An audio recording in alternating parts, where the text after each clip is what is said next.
Umalingaw-ngaw ang mapanlibak na tawangang Propesor Salup ng silid-aralan sa isang prestihiyosong unibersidad sa Amerika. Isang pangungutya tungkol sa kung kakayanin bangang Pilipinas ang gastusin sa pagtatanggol sa sarili. Isang bantangang pag-alis ng matropang Amerikano. Inasahan ng lahat na yuyuko na lang sa takot ang estudyanteng Pilipino. Ngunit sa sandaling iyon nagbago ang NASA. Screen ng laptop ng binatang Pilipino na dating miyembro ng Marine Force Reconnaissance. Nagsimulang lumitaw ang tunay na halaga ng presensya ng Amerika sa Pilipinas, isang katotohanang hindi kailanman hayagang inaamin ng Washington at natahimik ang buong klase.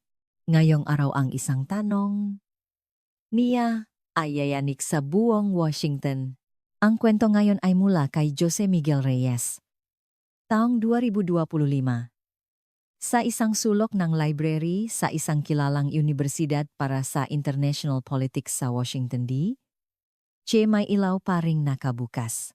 Alas 11:30 ng gabi ngunit si Jose Miguel o JM ay nakatutok pa rin sa screen ng kanyang laptop, inaayos ang kanyang nga datos. Ang tunog ng paglipat ng mapahinangang libro at pagtype sa keyboard ang tanging maririnig sa katahimikan ng gabi. Si JM, 25 taong gulang, ay isang dating miyembro ng Marine Force Region Gang, Pilipinas. Matapos ang kanyang serbisyo, nagtungo siya sa Amerika bilang isang exchange student, dala ang pangarap na maging isang diplomatiko. Sa kanyang mesa nakpatong-patong ang nga libro tungkol sa depensa at mga nakaprint na materyales. Ang notebook na punong sulat kamay na tala ay nagpapatunay ng kanyang kasipagan. Pahahambing ng lakas militar ng 3 bansa sa Timog Silangang Asya. Bulong ni JM sa sarili habang sinusuri ang huling slide. Kinabukasan sa klase niya sa International Security, siya ang mag-ulat tungkol sa kasalukuyang estado ng depensang sina Hapon at Pilipinas. Dahil sa kanyang malalim na interes sa global politics, isang buwan na niyang pinaghahandaan ang presentasyong ito. Dose-dose nang magatap ang nakabukas sa laptop ni JM. Nakaayos ng mabuti ang mga datos tungkol sa defense budget ng bawat bansa, mga bagong teknolohiyang militar at mga geopolitical analysis. Ngunit ang pinakakapansin-pansin ay ang folder na may label na Pilipinas. Sa loob nito, may hiwalay na mga file tungkol sa mga issue sa Enhanced Defense Cooperation Agreement EDCA at ang mga panawagan para sa mas malaking ambag mula sa Pilipinas, mula sa mga ulat ng US Congress hanggang sa mga pahayag ni Department of National Defense ng Pilipinas. Kitang-kita ang pagiging metikuloso ni JM, isang katangyang hinubok ng kanyang pagsasanay sa militar. Kailangan kong may parating ng malinaw kung gaano kalaki ang tunay na puhunan ng Pilipinas at kung ano talaga ang ibig sabihin ng alyansa ng Pilipinas at Amerika, sabi ni JM sa kanyang isipan habang marahang minamasahe ang kanyang sentido. May malaking pagkakaiba sa pagitan ng realidad ng seguridad na personal niyang naranasan sa Pilipinas at sa pananaw ng lipunang Amerikano na kanyang natuklasan dito. Kung minsan ang pagkakaibang iyon ay nakakadismaya, sandali siyang huminto at tumingin sa labas ng bintana. Ang mailaw sa postengang campus ay nagbibigay ng mainit na liwanag sa ibabaw ng maninipis na niyeba. Bigla niyang naalala ang kanyang panahon sa serbisyo. Ang nga araw na gumigising siya, nga alas 5 umaga para sa pagsasanay ang matinding init sa mga jungle training na tinis niya. Kasama ang makasamahan, dala ang misyong protektahan ang bayan. Noon, naramdaman ni JM ang isang bagay na higit pa sa pagtupat sa tungkulin bilang sundalo. Ito ay malalim na pagmamahal at responsibilidad para sa kanyang lupa at bansa. Alam kaya talaga ng mga kaibigan kong Amerikano ang tunay na estado ng bansa namin? Madalas itong itanong ni JM sa sarili. Palagi siyang nakakaramdam ng panghihinayang tuwing napag-usapan ang Pilipinas sa klase. Para sa karamihan ng estudyanteng Amerikano, ang Pilipinas ay isa pa ring maliit na bansang laging nanganganib dahil sa Tsina, at umaasa sa proteksyon ng militar ng Amerika. Tila hindi nila alam na ang Pilipinas ay isa sa mga pinakamabilis na lumagong ekonomiya sa Asya at may malaking impluensya sa buong mundo sa pamamagitan ng kanyang nga manggagawa at kultura. Paglabas ng library dahan-dahan niyang pinakmasdan ang tanawin ng kampus sa gabi, sa kabilang ng damuhang nababalutan ng niebe bahagyang natatanaw ang ilaw ng Washington Monument. Sa di kalayuan na roon, ang White House at ang Capitol Building. Dito siya nag-aral dala ang pangarap na balang araw ay maging isang diplomatiko ng Pilipinas at bumuo ng isang tunay na pagkakaibigan sa pagitan ng dalawang bansa. Para sa pangarap na iyon nag-aral siya mula madaling araw hanggang hating gabi. Pagkatapos ang klase nagboboluntaryo siya sa isang Filipino Community Center at tuwing Sabado at Linggo binibisita niya ang nga veterano ang digmaang Korea. Samga, karanasang iyon personal na naramdaman ni JM ang lalim at pagiging komplikado ng relasyon ng Pilipinas at Amerika. Hindi ito simpleng relasyon na isang bansang pinoprotektahan at isang tagapagtanggol kundi isang tunay na alyansa ng dalawang bansang sabay na umunlad sa loob ng mahigit 70 taon para sa seguridad at kaunlaran ng isa't isa. Habang pabalik sa kanyang dormitoryo, naalala ni JM ang sinabi ni Lolo Mateo, isang veteranong nakilala niya sa community center noong nakaraang linggo. Iho, hindi alam ng makabataan ngayon kung gaano kadakila ang ating bansa. Ilan lang ba sa mundo ang bansang bumanggon mula sa abuning digmaan para maging ganito? Katatag si Lolo Mateo ay nakipaglaban sa digmaang Korea bilang parte ng PEFTOC Philippine Expeditionary Forces to Korea at lumipat sa Amerika noong dekada 60. Ngunit ang pagmamalaki niya sa kanyang inang bayan ay walang kapantay. Hindi tayo basta tumanggap lang palaging sinasabing ang matanda. Sa digmaang Vietnam, sa digmaan sa Iraq hindi ba't kasama rin tayo ngang Amerika. Pagdating sa kanyang silid matagal na nakatitik si JM sa labas ng bintana. Habang pinakmamasdan ang direksyon kung saan dumadaloy ang Potomac River, makahalong pananabik at kaba ang kanyang naramdaman para sa kanyang presentasyon kinabukasan. Gusto niyang maiparating ang totoong sitwasyon ng Pilipinas gamit ang mga objektibong datos at pagsusuri. Kasabay nito, gusto rin niyang ibahagi ang kanyang pagmamalaki sa kanyang bansa. Nang gabing iyon bago matulog paulit-ulit na inayos ni JM ang kanyang presentasyon sa isipan. Ang mabilis na pagpapalakas ng militar ng Sina, ang muling pag-armas ng Hapon, at ang balanseng polisiya sa depensa ng Pilipinas, lahat ay sistematikong nakaayos sa kanyang isip. Ngunit hindi alam ni JM noon na ang naghihintay sa kanya sa silid-aralan kinabukasan ay hindi lamang isang akademikong presentasyon kundi isang tunay na hamon kung saan kailangan niyang ipaglaban ang karangalan at dangal ngang kanyang bayan. Kinabukasan 2:00 nga. Hapon. Mas tahimik kaysa karaniwan ang silid-aralan ng international security. Ang sikat ng araw sa taglamig ay pahilis na tumatama sa sahig lumilihan ng mahahabang anino.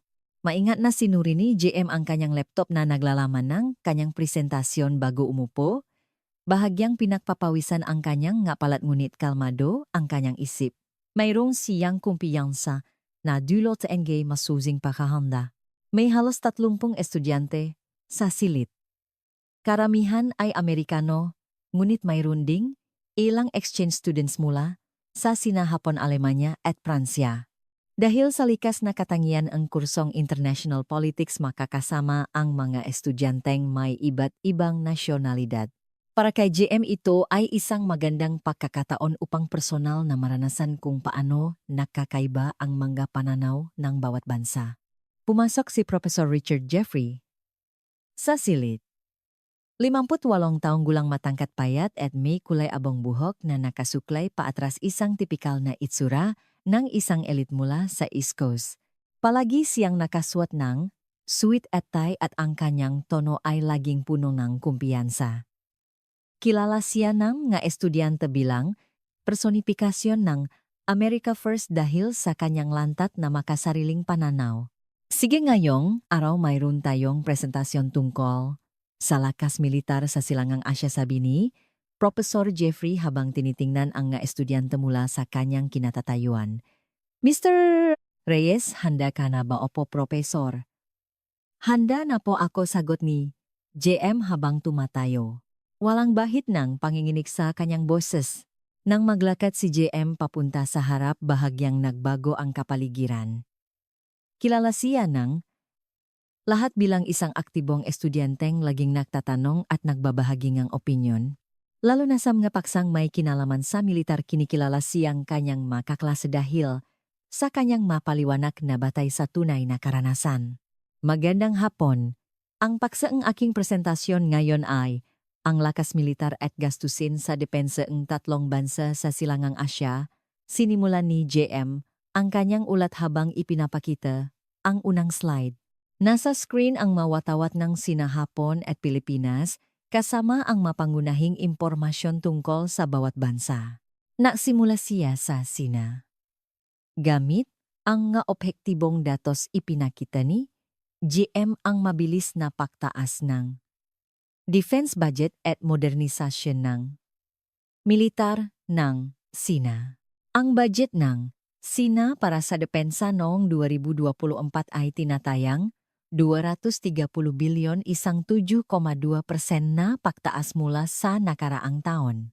Ipinaliwanag niya na nakatuon sila sa pagpapalakas ng kanilang hukbong dagat kasama ang mapartikular na bilang ng mga aircraft carrier at nuclear submarine. Sa bahagi nga hapon tinalakay niya ang debate sa pag-amyenda sa kanilang Pacifist Constitution at ang plano na dagdagan ang kanilang defense budget. Inanunsyo na hapon na itataas nila ang kanilang defense spending mula 1% patungong 2% ng kanilang GDP. Ito ay itinuturing na isang hakbang upang umayon sa pamantayan ngang NATO. Ang paliwanag ni JM ay tumpak at balance. Nakikinig ng mabuti ang mga estudyante. Ang ilan ay masipak na nagsusulat sa kanilang notebook habang ang iba ay tumatango bilang paksang-ayon. Naging maayos ang takbo ng presentasyon. Ngunit nang sisimulan na ni JM ang bahagi tungkol sa Pilipinas, itinaas ni Professor Jeffrey ang kanyang kamay at pinatigil siya. Sandali. Bago tayo magpatuloy sa Pilipinas, mayroon akong isang tanong. Biglang tumahimik ang silid. Karaniwan ang mga tanong ay sinasagot pagkatapos nga presentasyon. Hindi pangkaraniwan na putulin ito sa gitna. Hindi napakita ng pakabigla si JM at mahinahong sumagot, sige po, ano po iyon. Tumayo si Professor Jeffrey mula sa kanyang upuan at lumakat papunta sa harap. May bahagyang ngiti sa kanyang mga labi. Kamakailan narinig ko na hinihiling ng Washington na magbigay ang Pilipinas ng mas malaking kontribusyon para sa mga gastusin sa ilalim ng EDCA. Hindi ba't kayang-kaya namang bayaran iyon ngang Pilipinas? Sa tanong na iyon biglang nakbago ang buong kapaligiran. Nagtinginan ang ilang estudyante. May ilan na mahinang tumawa. Naramdaman ni JM na nagsimulang bumilis ang tibok ng kanyang puso, ngunit sa labas ay nanatili siyang kalmado. At sa tutulang patuloy ng Profesor, hindi ba't ang seguridad at pag-unlad ng ekonomiya na tinatamasa ng Pilipinas ngayon ay dahil sa presensya ng Amerika? Ang Sina ay patuloy na nagbabanta sa West Philippine Sea. Kung hindi dahil sa proteksyon ng Amerika, sa tingin mo ba ay magiging ganito ang Pilipinas ngayon? May halatang pangungutya sa tonong Profesor. Minamaliit niya ang Pilipinas bilang isang bansang walang magagawa kung wala ang proteksyon ng Amerika. Maririnig ang mahihinang bulungan sa iba't ibang sulok ng silid. Huminga ng malalim si JM. May natutunan siya noong nasa serbisyo pa sa anumang sitwasyon, huwag magpanik at tumugon ng mahinahon batay sa makatotohanan. Tila dumating na ang sandaling iyon. Profesor, sabi ni JM sa isang kalmado ngunit matatak na boses. Ang puntong iyan ay kasama po sa aking inihanda para sa presentasyon tungkol sa Pilipinas. Gusto niyo po bang sagutin ko na ngayon o sa question and answer portion na lang? Pagkatapos tinitigan ni Professor Jeffrey si JM sandali. Tila hindi niya inaasahan ang ganitong kahinahunan. Kung ganun sagutin mo na ng maikli ngayon, siguradong interesado rin ang ibang estudyante. Pinalitan ni Jaime ang nasa screen na kanyang laptop. Bukod sa mga orihinal na slide, mayroon siyang hiwalay na mga datos na inihanda para mismo sa ganitong sitwasyon. Sige po. Kung gayon magsisimula po ako sa puntong inyong binanggit, walang bahit ng pag-alinlangan sa boses ni JM. Sa halip mas lalo, pa itong naging puno ng kumpiyansa. Sandaling huminto ang mga kamay ni JM sa ibabaw ng keyboard ng kanyang laptop. Ramdam niya ang pakbigat ng hangin sa loop ng silid. Nakatuon sa kanya ang tingin ng 30 estudyante at ang mapanghamong titig ni Professor Jeffrey ay parang espadang nakatutok sa kanya. Ngunit sa puso ni JM, isang kakaibang kapayapaan ang namayani. May natutunan siya sa Marine Force Recon sa oras ng krisis lalo dapat maging kalmado. Profesor, tungkol po sa isyu ngang mas malaking kontribusyon sa depensa hayaan niyo po akong magpaliwanag. Nagpakita si JM ngang bagong slide. Nasa screen ang kasaysayan ng Mutual Defense Treaty at ang mga kasunduang kaakibat nito sa paglipas ng mga taon. Sa kasalukuyan malaki po ang kontribusyon ng Pilipinas. Hindi lang sa pagbibigay ng lokasyon para sa mga pasilidad sa ilalim ng EDKA, kundi pati na rin sa mga joint military exercises at pagbabahagi ng intelligence. Ang mga ito ay hindi basta-basta nasusukat sa pera. Kaya ano ang problema, tanong ni Professor Jeffrey? Habang nakakrus ang nga braso, mayroon pa ring ngiting mapanliba sa kanyang mukha. Lumipat si JM sa susunod na slide, ngunit ang mga numerong ito ay hindi nakpapakita ng buong larawan kung gichichignan. Nachinganga. Kabuwang ginagastos ng Pilipinas para sa depensa. Lumitaw sa screen ang datos tungkol sa defense budget ng Pilipinas. Para sa taong 2024 ang budget ng Pilipinas para sa depensa ay humigit kumulang 285 bilyon. Ito po ay bahagi ng mas malawak na AFP Modernization Program. Isa ito sa pinakamalaking budget sa Timog Silangang Asya. Maririnig ang mahihinang pahanga mula sa klase.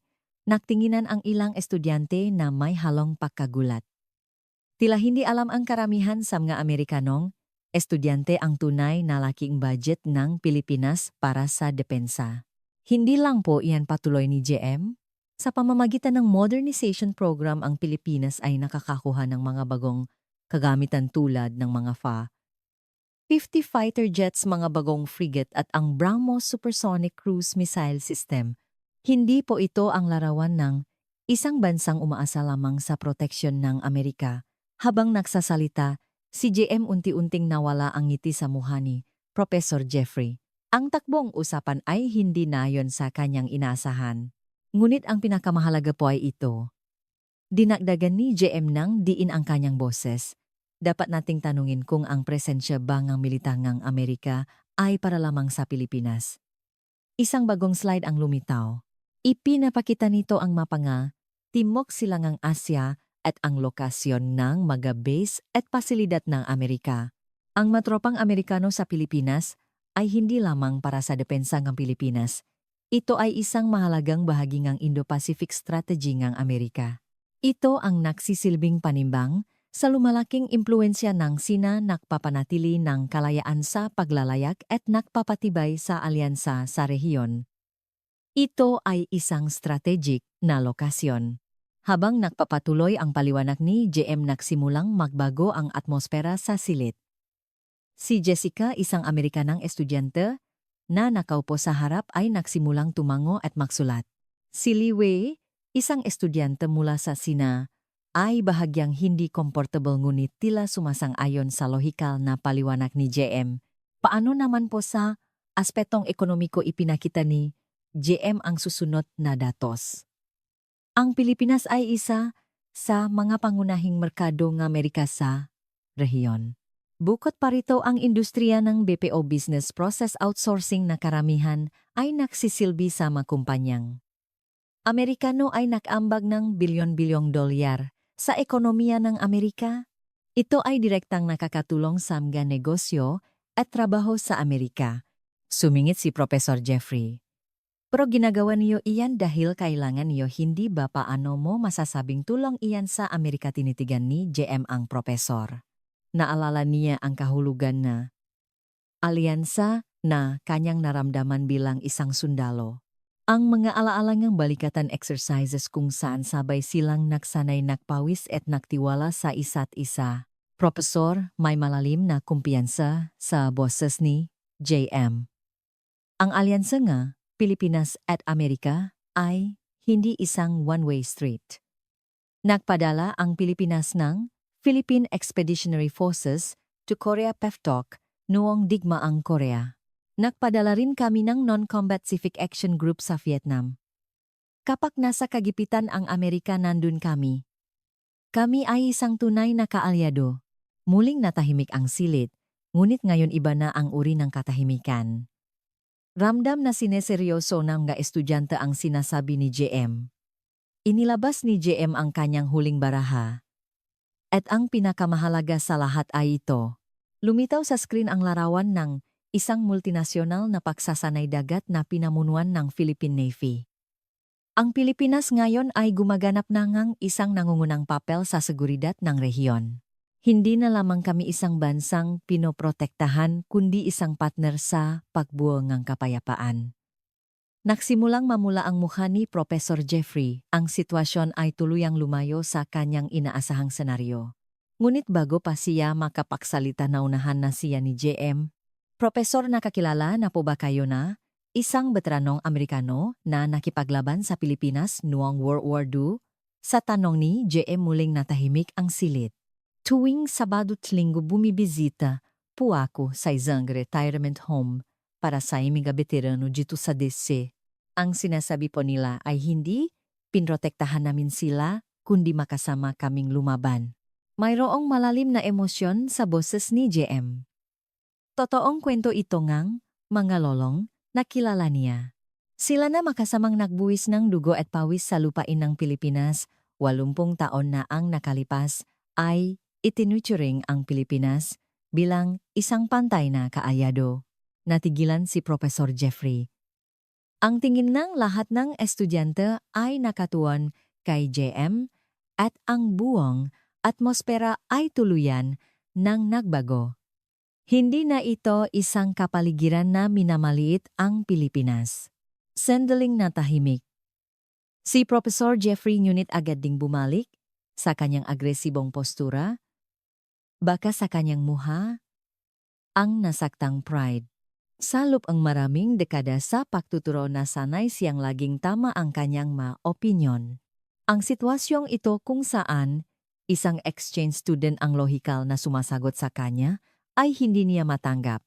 Sige Mr. Reyes, sabi ni Professor Jeffrey habang lumalapit kay JM, magtanong tayo ang isang praktikal na tanong.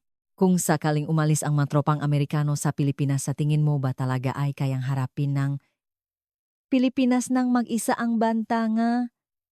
Sinamuling tumaas ang tensyon sa silid. Ang tanong na ito ay direktang kumukwestiyon sa tunay na kakayahang militar at pagsasariling Pilipinas. Pinigilang ng ilang estudyante ang kanilang hininga, naghihintay sa sagot ni JM. Huminga ng malalim si JM. Naalala niya ang kanyang makaranasan sa maoperasyon sa West Philippine Sea. Ang galing niyang masundalong Pilipino na kanyang nakasama, ang kanilang kagamitan pagsasanay at higit sa lahat ang kanilang matibay na determinasyong ipagtanggol ang bayan. Profesor, bago ko po sagutin ang tanong na iyan, hayaan niyo po akong maglahad ng ilang katotohanan.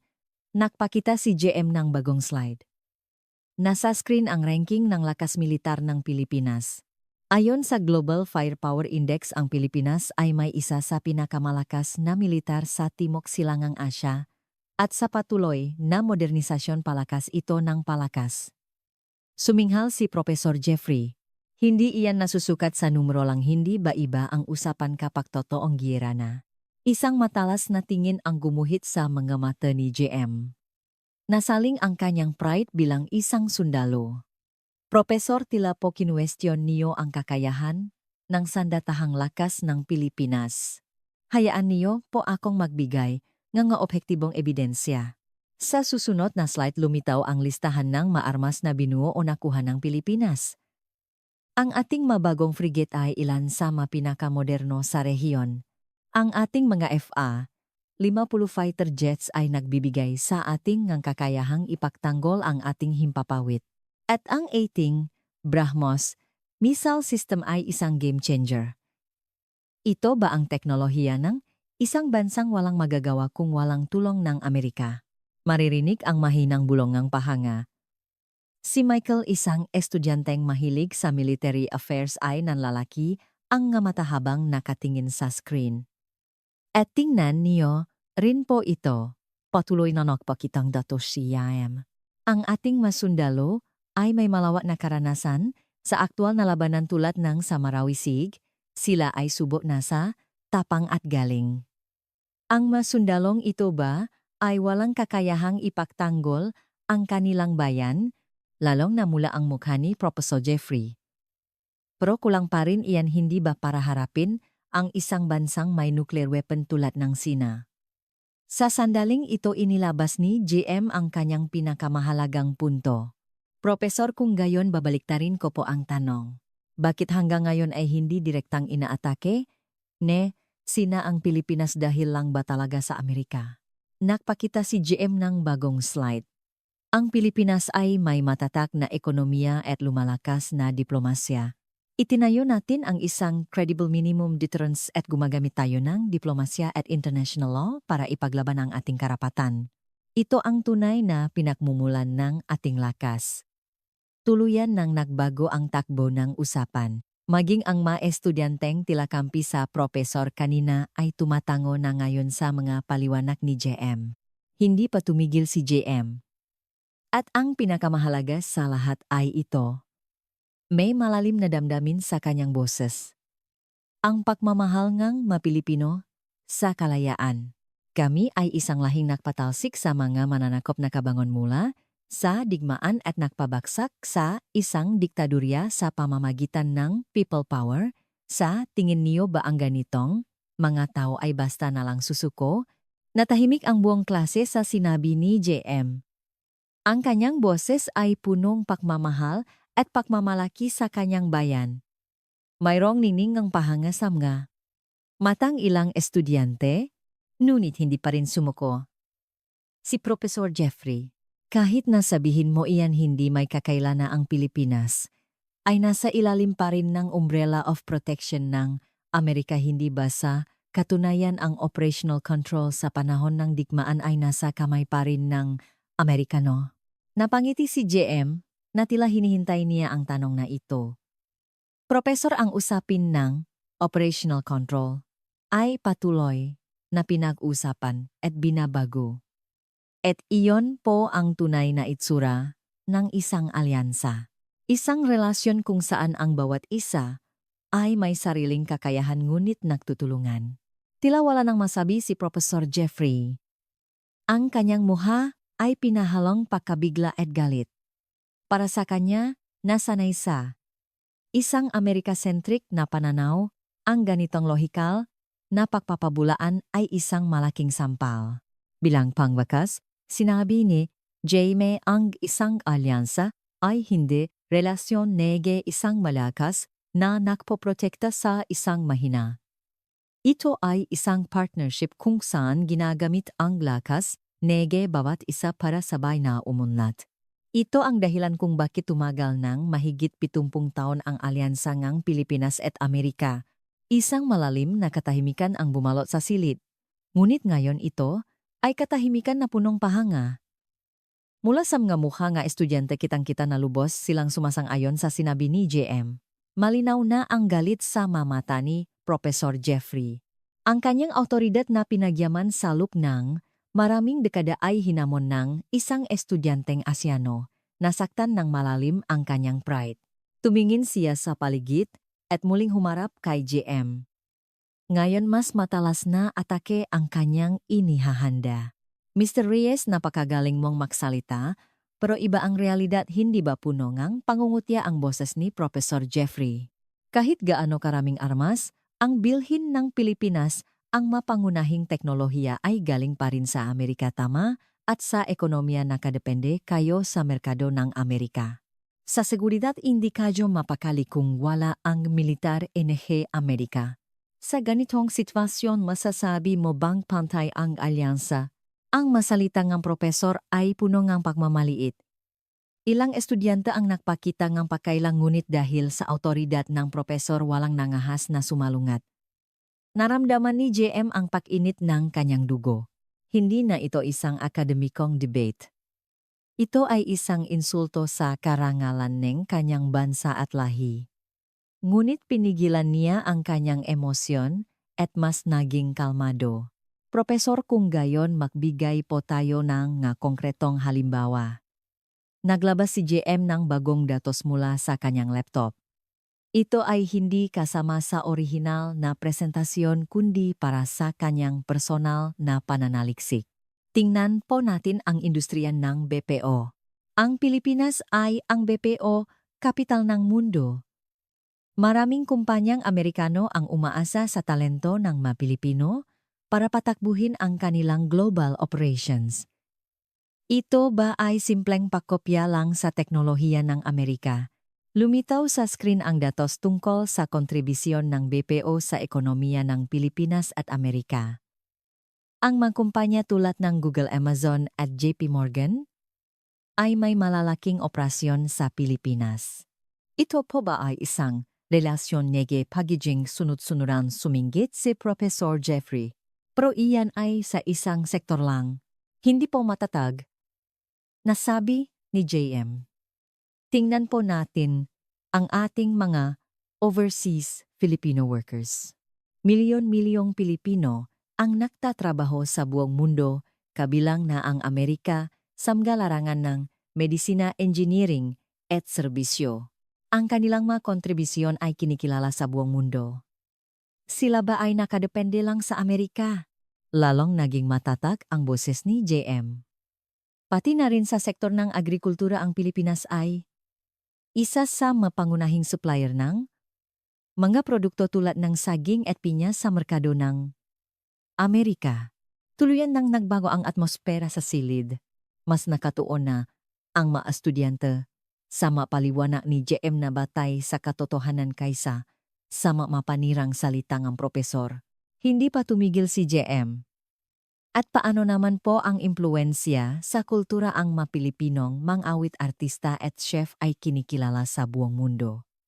Ang ating pagkain at mga tourist spot ay dinarayo mga Amerikano. Ito po ba ang larawan ng isang bansang sunod-sunuran sa Amerika? Lalong na mula ang mukha ni Professor Jeffrey. Ramdam niyang isa-isang gumuho ang kanyang nga argumento, ngunit hindi pa rin siya sumuko. Kahit na magsasalita na sana ang profesor nang maunahan siya ni JM. Profesor, pamilyar po ba kayo sa konsepto ng interdependence o pakakaunay-ugnay? Ang tono ni JM ay tila nagtuturo na ngayon. Sa modernong relasyong internasyonal, mas karaniwan na ang pagiging makognay kaysa sa pagiging sunod-sunuran. Ang Amerika ay mayroon ding madependensya sa Pilipinas. Isang bagong slide ang lumitaw. Ang makumpanya sa Silicon Valley ay umaasa sa nga inhinyerong Pilipino. Ang healthcare system ng Amerika ay hindi magiging kumpleto kung wala ang mga nurse na Pilipino. Iyan po ang tunay na anyo ng isang alyansa, kung saan ang bawat isa ay mahalaga sa isa't isa. Maririnig ang mahinang palakpakan mula sa klase. Si Jessica na nasa harap ang unang pumalakpak at sinundan ito ang ilan pang estudyante. Tuluyan ng nataranta si Professor Jeffrey. Ang nangyayari ay kabaliktaran ng kanyang inaasahan. Bilang huling paraan, gumamit siya ng emosyonal na atake. Pero hindi niyan mababago ang katotohanan na napakaraming isinakripisyo nga Amerika para sa Pilipinas. Nanginginig na ang boses ngang profesor.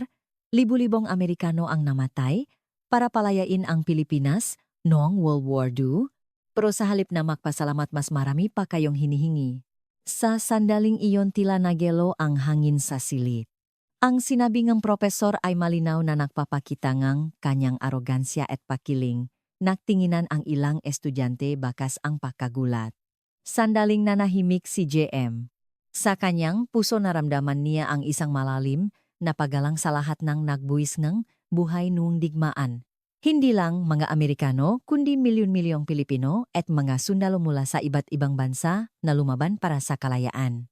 Propesor mahinahon ngunit matata na sabi ni JM. Taos puso po kaming napapasalamat sa masundalong Amerikanong nagbuwis ang buhay. Ngunit hindi lang po sila ang namatay nun. Mayroong halong lungkot at pagalang sa boses ni JM. Sandali siyang pumikit at huminga ng malalim. Naalala niya ang pagbisita niya sa libingan ng mabayani. Ang bigat na naramdaman niya sa puntot ng madikilalang sundalo ay bumalik sa kanya ngayon. Mahigit 1 milyong Pilipino po ang namatay sa digmaang iyon, umaling-awngaw ang boses ni JM sa silid. At kasama rin po natin ang masundalo mula sa Australia at iba pang kaalyadong bansa. Hindi po ito sakripisyo lamang ng Amerika kundi isang sama-samang sakripisyo ng sangkatauhan para sa kalayaan at kapayapaan. Nagsimulang mamutla ang mukha ni Professor Jeffrey. Tila nagsimula niyang mapagtanto kung gaano kakitit ang kanyang pananaw sa kasaysayan. Nagpatuloy si JM. At paano naman po ang kasaysayan pagkatapos nun sa digmaang Korea, ang Pilipinas ang unang bansang Asyano na nagpadala ng tropa.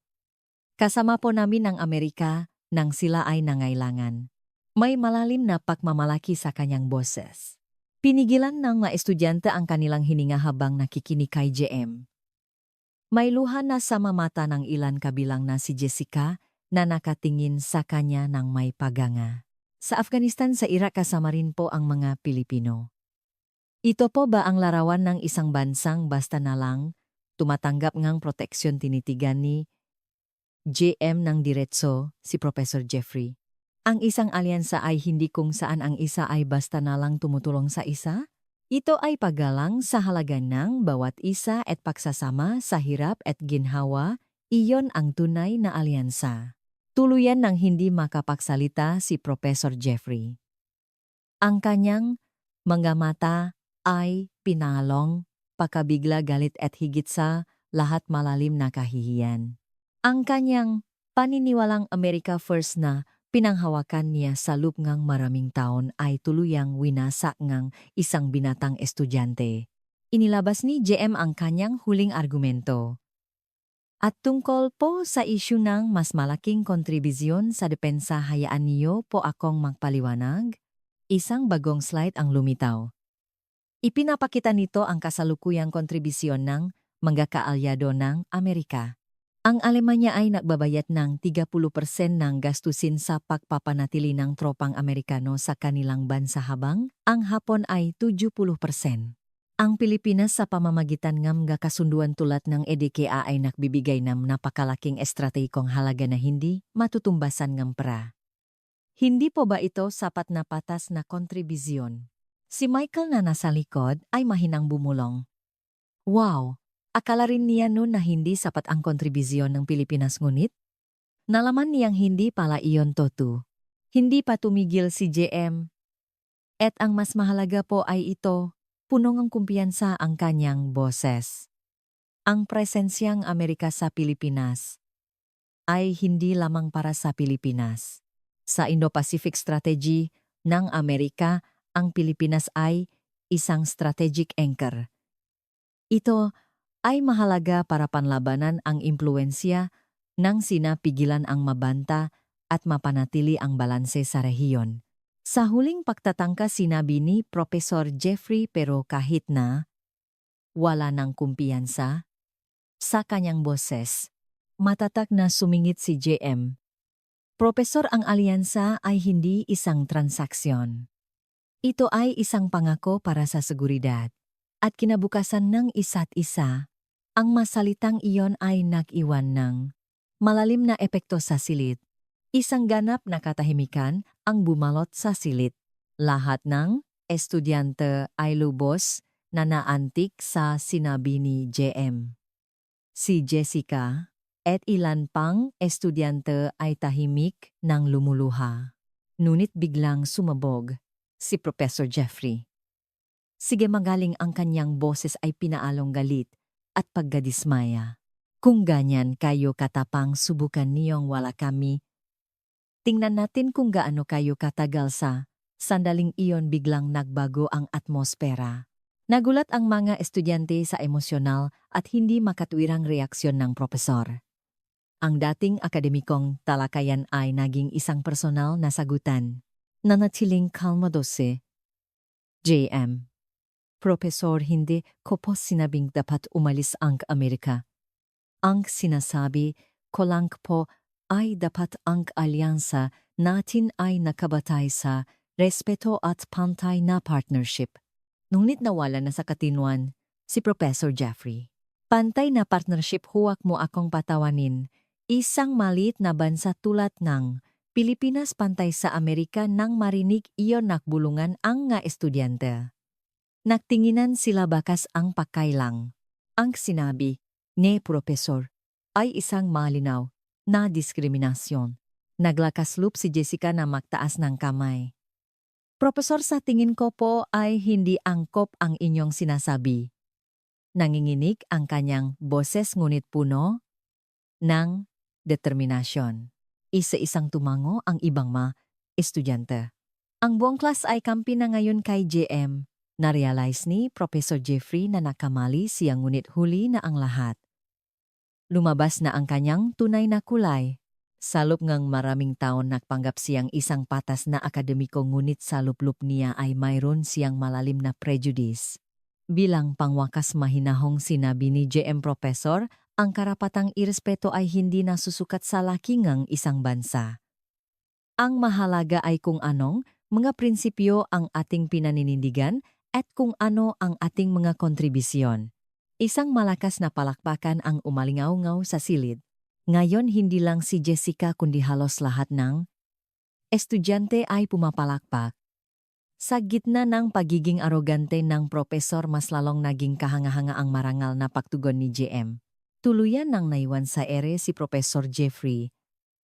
Ang kanyang mukha ay punong galit at kahihiyan. Nagmamadali niyang inayos ang kanyang gamit at lumabas ng silid. Dahan-dahang inayos ni JM ang kanyang laptop at huminga ng malalim. Mayroon pa ring nag-aalap sa kanyang dibdib ngunit kasabay nito ay isang malaking ginhawa.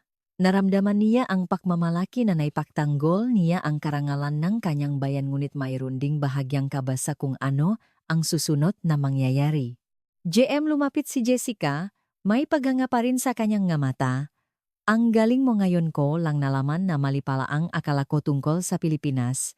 Mayroong tunay na pagsisisi sa kanyang boses. Isa-isang lumapit ang ibang maestudyante. Naunang nagsalita si Michael. Marami akong nalamang bago. Lalo na ang tungkol sa modernisasyon ng militar ng Pilipinas.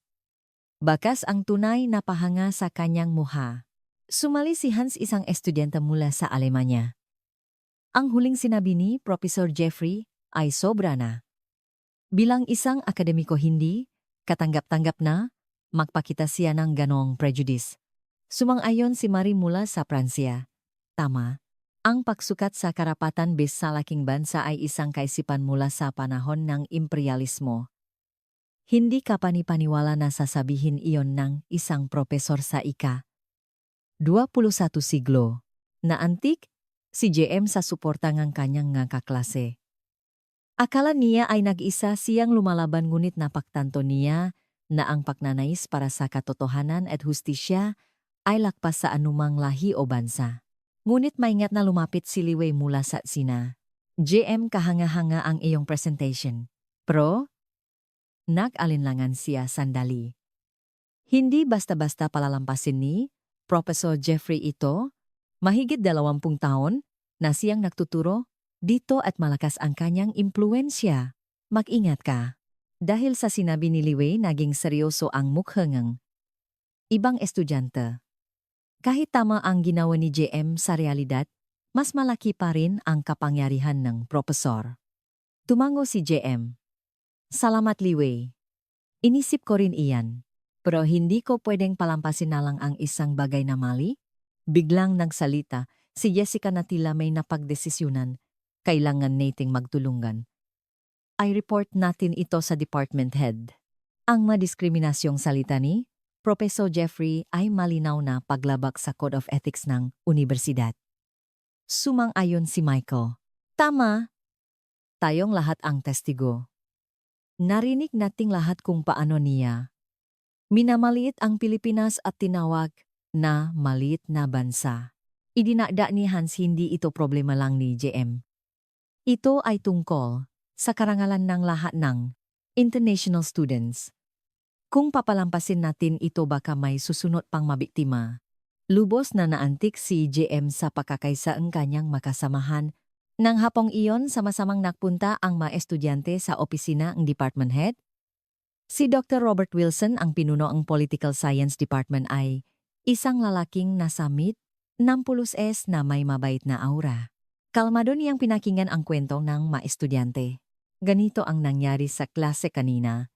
Lalong naging seryoso ang mukha ni Dr. Wilson. Talaga bang sinabi iyon ni Professor Jeffrey? Unang nagpatuto si Jessica. Opo, Professor. Narinig naming lahat. Lalo na ang sinabi niyang isang maliit na bansa tulad ng Pilipinas pantay sa Amerika. Malinaw po itong diskriminasyon. Idinagda ni Michael at ng lohikal, siyang sinagot ni JM na galit siya at naging irasyonal. Nawala po ang kanyang dignidad bilang isang akademiko. Seryosong neck notes si Dr. Wilson. Ito ay isang napakaseryosong issue. Ang universidad na ito ay pinahahalagahan ang diversity at inclusion. Magsasagawa kami agad ng investigasyon. Nang gabing iyon mag-isang nakatanaw si JM sa bintanang kanyang dormitoryo. Sa kabilang ng Potomac River bahagyang kumikinang ang ilaw ng Washington Monument. Ang manangyari sa buong araw ay parang isang panaginip. Bigla niyang naalala ang kanyang mamagulang sa Pilipinas. Kung malalaman nila ang pinagdadaanan niya siguradong mag-alala sila. Ngunit kasabay nito malamang ay magiging proud din sila dahil marangal niyang ipinaglaban ang kanyang bayan. Biglang tumuno ang kanyang telepono. Isang text mula kay Lolo Mateo. JM Iho. Nakarating sa akin ang nangyari kanina. Ipinagmamalaki kita. Kapag ang makabataang tulad mo ay nagpapakita ng tapang doon ko nararamdaman na may pag-asa ang ating bayan. Naluha si JM. Hindi niya alam kung paano nalaman ng matanda ngunit ang mga salitang iyon ay nagbigay sa kanya ng napakalaking lakas. Kinabukasan isang kakaibang tensyon ang bumalot sa campus. Ang insidente ay naging isang formal na investigasyon at naging usap-usapan ito sa mga estudyante at propesor. Ang ilan ay tiningnan si JM bilang isang bayani habang ang iba ay nag-alala para sa kanya. Kahit tama ang kanyang, ginawa hindi biro ang kalabanin ang isang propesor. Ngunit hindi nagsisi si JM. Hindi lang personal na karangalan ang kanyang ipinaglaban, kundi ang dignidad ng kanyang bayan at karapatan ng lahat ng international students. Isang linggo ang lumipas. Mas maagang pumasok si JM at nag-aral sa library. Kahit magulo ang isip niya, sinubukan niyang mag-focus. Biglang may tumawag sa kanya sa may pasukan eng library. Ikaw ba? Si Jose Miguel Rey. Pagtingin ni JM isang lalaking nasa katanghaliang gulang na nakasuot ng mayos na suwet ang nakatayo. Mayroon siyang mahinahon ngunit matalinong aura. Ako si Franklin Meyer, ang Dean ng Graduate School of Political Science. Nakangiting inilahat ni Dean Meyer ang kanyang kamay. Pwede ba kitang makausap sandali? Nagulat si JM. Si Professor Franklin Meyer ay isa sa pinakarespetadong akademiko sa universidad. Isa siyang dating mataas na opisyal ng U.S. State Department at kilalang eksperto sa polisiya sa Silangang Asya. Ang opisina ni Dean Meyer ay nasa pinakamataas na palapa ang gusali. Nakasabit sa pader ang malarawan niya kasama ang iba't ibang lider ng mundo. Mula sa bintana, tanaw ang Potomac River at ang buong Washington DC. Narinig ko ang nangyari sa pagitan mo at ni Professor Jeffrey, sabi ni Dean Meyer habang nagtitimpla ng tasaa. Iniulat sa akin ng department head. Narinig ko ang tungkol sa iyong presentasyon at kung paano mo ito hinawakan. Napakahusay. Nakahinga ng maluwag si JM. Salamat po din. Sa katunayan mahigit 30 taon ko nang pinag-aralan ang relasyon ng Pilipinas at Amerika. Ngunit sa mga puntong iyong inilahat, mayroon akong mga natutunang bago. May malalim na karunungan sa mamata ni Dean Meyer. Ang iyong pagiging kalmado at paggamit ng objektibong datos at higit sa lahat ang iyong malalim na pag-unawa at pagmamahal sa iyong bansa. Iyan ang katangian ng isang tunay na diplomatiko. Bumilis ang tibok ng puso ni JM. Ito ang pangarap niyang landas. Kaya mayroon akong isang alok para sa iyo. Sa susunod na Huwebes mayroon kaming isang special lecture para sa mga graduate students. Ang paksa ay The Future of the U.S. Philippines Alliance in the 21st Century. Pwede ka bang maging tagapagsalita? Halos mabitawan ni JM ang kanyang tasa sa gulat. Binibigyan niyo po akong ganyang pagkakataon. Sa tingin ko kailangang marinig ng mas maraming tao ang iyong pananaw. Hindi lang mga estudyante kundi pati, mga propesor at mga policymakers dito sa Washington. Isang malaking karangalan po din. Sisiguraduhin ko pong magiging maganda ang aking presentasyon. Ngumiti si Dean Meyer. At may isa pa akong sasabihin. Lumabas ng resulta na investigasyon kay Professor Jeffrey. Nagpasya ang disciplinary committee. Nasuspendihin siya ng 3 buwan at isailalim sa ethics training. Ngunit nagpasa na siya ng kanyang resignation. Makahalong emosyon ang naramdaman ni JM. Masaya siyang nanalo ang katarungan, ngunit mayroon ding bahagyang awa. Hindi mo kailangang makonsensya, mahinang sabi ni Dean Meyer. Ang iyong tapang ang nabigay ng lakas sa iba pang posibleng biktima na maksalita. Isang linggo ang lumipas, ang malaking auditorium ng graduate school ay puno ng halos 300 katao. Tumayo si JM sa entablado at huminga ng malalim. Nasa audience ang kanyang mga kaklase, mga propesor at mga eksperto sa polisiya mula sa Washington. Kagalang-galang na panauhin nagsimula si JM sa isang kalmado ngunit malakas na boses. Ngayong araw gusto kong talakayin ang kinabukasan ng alyansa ng Pilipinas at Amerika. Ngunit bago iyon may gusto akong linawin. Ang isang alyansa ay hindi isang transaksyon. Ito ay isang pangako para sa seguridad at kinabukasan NG isa't isa. Isang malalim na katahimikan ang bumalot sa auditorium. At nang matapos ni JM ang kanyang huling pangungusap, isang malakas na palakpakan ang umaling-awngaw. Tumagal itong mahigit 5 minuto. Habang bumababa sa entablado, tiningnan ni JM ang ngawatawa ng Pilipinas at Amerika na makatabing nakatayo. Sa kanyang mamata kumikinang ang pag-asa para sa isang tunay na pagkakaibigan sa pagitan ng dalawang bansa. Ang tapang ng isang individual ay maring maging simula ng malaking pagbabago. At ang katotohanan at katarungan ay laging mananaig. Pinatunayan niya ito mismo. Ang kwento ni JM ay hindi nagtatapos dito. Ito pa lang ang simula. Sa kanyang hinaharap naghihintay ang isang magandang kinabukasan bilang isang diplomatiko na magiging tulay sa pagitan ng dalawang bansa.